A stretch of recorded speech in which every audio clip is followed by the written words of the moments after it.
Jadi gini dok, pagi ini kita bareng-bareng dengan lansia mau membuat rekaman untuk acara apa ya namanya, Sapa Lansia ya, Sapa Lansia bulan depan. Jadi nanti Minggu depan temanya apa? Oh ya, temanya itu tetap sehat di usia senja. Oke. Jadi nanti teknisnya dokter kasih edukasi dulu gitu, lalu lansia minta waktu untuk ada tanya jawab gitu. Oke. Kira-kira berapa menit ya dok? Ya 15-20 menit. Oke. Oh, nah itu ibu-ibunya datang. Oh, Ayo masuk oke. Bu. Selamat Yuk, pagi dok. Selamat pagi. Dok. Berapa orang Bu? 3 3 orang. Oke, kita duduk di sana aja Bu ya. Ya, ayo. Yuk, mari. Ibu Marta kenapa nggak pakai masker? Kan udah divaksin kedua. Tetap harus pakai masker ya Bu ya. Nanti saya kasih ya Bu ya. Bu, ini Bu, tolong pakai dulu ya Bu ya. Maskernya ya Bu ya. Pak, Maaf Bu ya. makasih dok. Dok, ternyata sebetulnya walaupun kita udah vaksin 2 kali, ini jaga jarak, pakai masker masih harus ya dok ya? Ya, jadi tetap kita walaupun sudah divaksin 2 kali, kita masih tetap harus menggunakan atau melakukan 3M ya, pakai masker, kemudian jaga jarak nih seperti sekarang, juga jangan lupa ini ya, cuci tangan pada air mengalir atau dengan menggunakan hand sanitizer. Dok, kalau misalkan nih sekarang kita sebelum mulai rekaman ya dok ya, tanya jawab dulu Boleh, seputar enggak? Silakan. kan ini kita semua pasca vaksin kedua ya Bu ya. Kalau barangkali ibu-ibu gitu ada pertanyaan, kita tanya jawab sedikit ya dok ya. Oke, silakan. Yuk, mangga. Ya. Siapa yang mau tanya? Bu Tia, ada yang mau Saya mau ditanyain? tanya ya dok, Ya. ini kita kan sudah divaksin ke-1 dan juga ada yang udah divaksin kedua. Nah, kadang-kadang ini badan terasa sakit, pegel-pegel, apakah kita boleh makan obat mah, obat sakit kepala, obat yang menghilang sakit-sakit yang pegel itu dok? Ya, jadi intinya semua kebiasaan kita makan obat apa dan sebagainya, setelah vaksin itu dipersilahkan. Ya, silakan semua. Hanya memang sebaiknya 1 hari sesudah atau sebelum vaksin itu kita tidak makan obat-obat untuk penghilang rasa nyeri. Selebihnya silahkan. Yang punya darah tinggi makan obat darah tinggi, yang biasa makan obat untuk anti kolesterol silahkan makan semua seperti itu. Tidak ada perbedaan. Oh ya, makasih ya dok ya. Ya, oke. Dok, saya juga mau bertanya nih. Ada titipan pesan ya dari ibu-ibu yang sudah vaksin ke-1, vaksin kedua. Katanya, gimana nih? Info dari sana sini katanya nggak boleh makan ini, nggak boleh makan itu. Nah, kira-kira bagaimana tuh dok? Apakah ada pantangan untuk makanan? Apakah ada pantangan juga untuk aktivitas? Seperti itu dok. Tidak ada. Jadi intinya setelah vaksin baik pertama maupun kedua, aktivitas seperti biasa saja. Yang biasa olahraga, yang biasa makan makanan biasa, semua tidak ada perbedaan setelah vaksin maupun sebelum vaksin. Jadi semuanya sama, aktivitas semua sama, makanan semua sama. Ya. Jadi berjalan seperti biasa Seperti ya dok biasa ya? saja. Ya. Ada lagi Bu Heti? Oh masih ada nih dok. Kalau sudah vaksin kedua, biasanya orang-orang kadang-kadang bangga ya dok ya. Katanya, wah saya sudah punya sertifikat 1-2 nih. Nah, bagaimana untuk menjaga kesehatan? Apakah kita tuh diam di rumah saja? Kemudian walaupun jenuh begitu, tapi sehat. Atau kita bisa leluasa keluar karena kita merasa sudah vaksin 2 nih aman gitu. Kira-kira gimana tuh dok? Jadi seperti yang tadi saya katakan, jadi sebetulnya aktivitas semua adalah sama, ya, sebelum maupun sesudah vaksin. Jadi yang biasa misalnya, yang biasa kerja, yang biasa ngantor ya ngantor biasa saja, nggak apa-apa. Yang penting apa? Yang penting adalah kita tetap menjaga protokol kesehatan.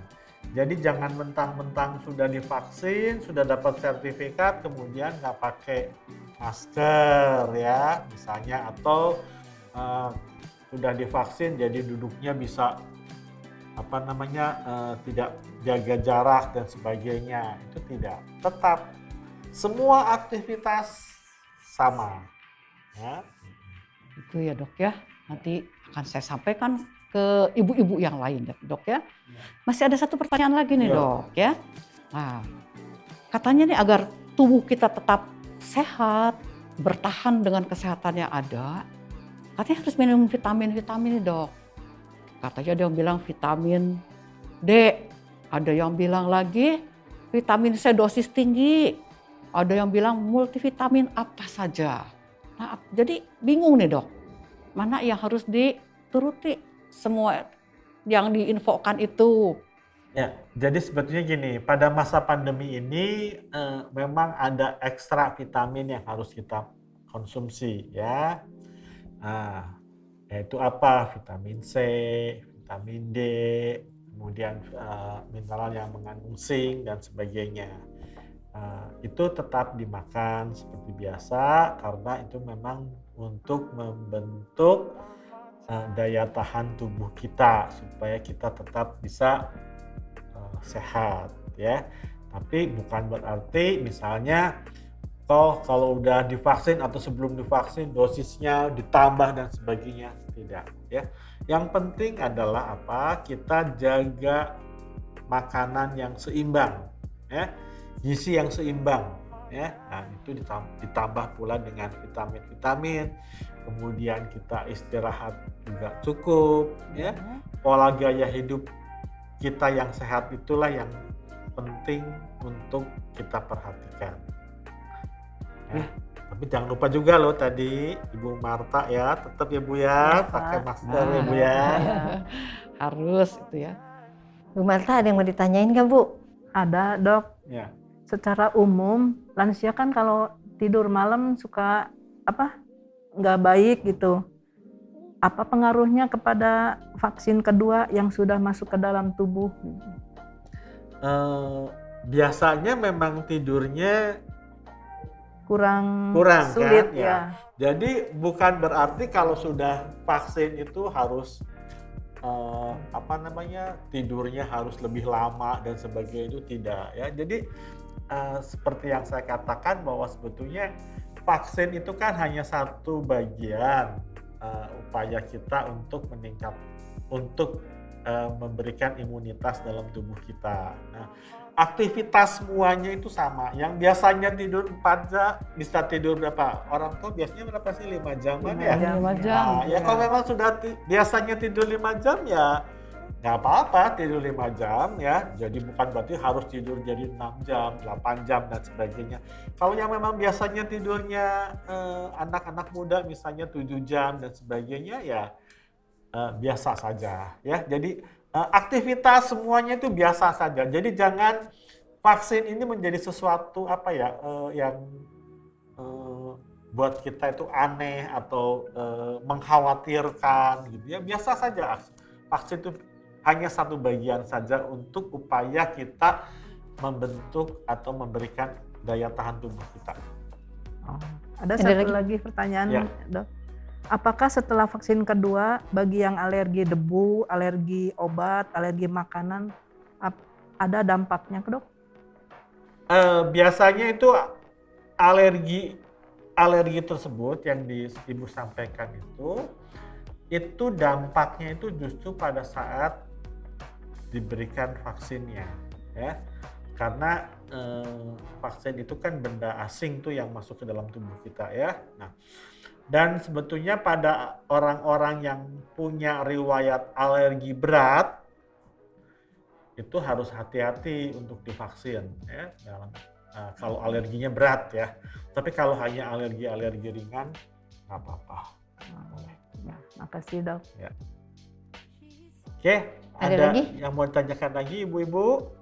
Ada? Ibu ada? Ada dok. Ini saya dapat titipan pertanyaan dari Ibu Wiwi.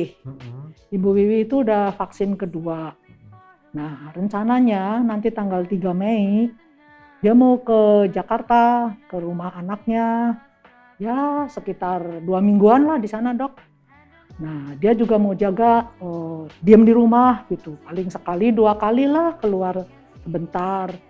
Bermasalah nggak itu, Dok? Ya, jadi sebetulnya begini. Eh, Bepergian boleh kalau memang itu perlu, ya, lebih-lebih kan kita buat lansia ya.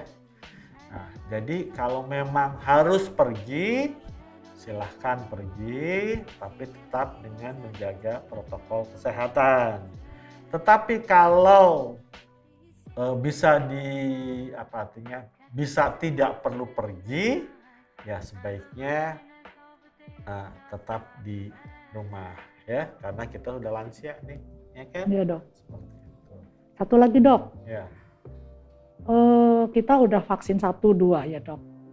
Nah, kira-kira masih bisa tertular dengan COVID itu? Oh, masih Ataupun bisa. kita menularkan gitu? Masih bisa. Jadi vaksin itu kan hanya satu upaya kita untuk pembentukan antibodi dalam tubuh kita.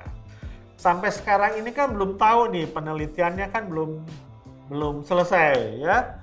Kadar antibodi berapa yang bisa melindungi kita terhadap penyakit ini ya. Jadi kalau ditanya apakah, kan kita juga sering dengar ya, habis divaksin kedua ada yang sakit terus bahkan sampai meninggal. Bisa, sangat bisa ya. Karena itu tadi yang saya katakan bahwa walaupun sesudah divaksin tetap harus jaga protokol kesehatan.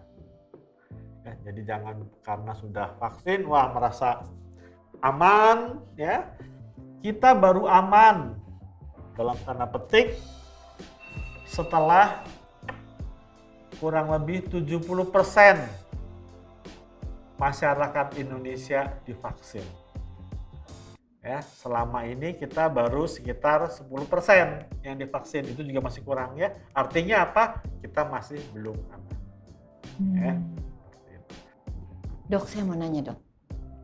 Ini sehubungan dengan info di GKI Kebonjati. Kan katanya udah mau onsite nih, Dok. Kan mayoritas lansia sudah dapat vaksin, Dok. Bahkan yang kedua begitu. Kok angka onsite, maksudnya angka yang boleh ikut onsite masih tetap di angkanya 60 tahun?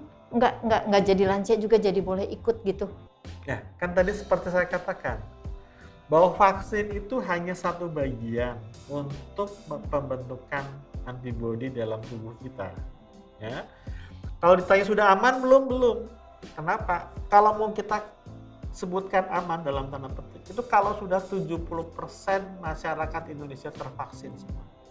Kita kan sekarang baru masih sekitar 10%, 10% ya kurangnya. Artinya apa? Kita belum aman. Ya.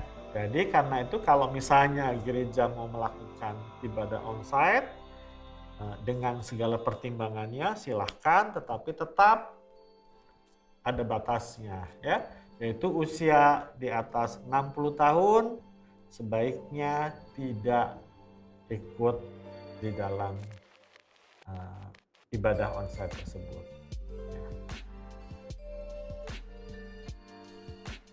Jadi Bapak Ibu sekalian, vaksin yang diberikan kepada kita adalah salah satu cara untuk memberikan kekebalan terhadap penyakit COVID-19 yang diharapkan bisa untuk membentuk kekebalan komunitas. Selama kekebalan komunitas tersebut belum terjadi, maka kita tetap harus melakukan 3M, yaitu memakai masker, menjaga jarak dengan menghindari kerumunan, dan mencuci tangan pada air mengalir dengan sabun atau hand sanitizer.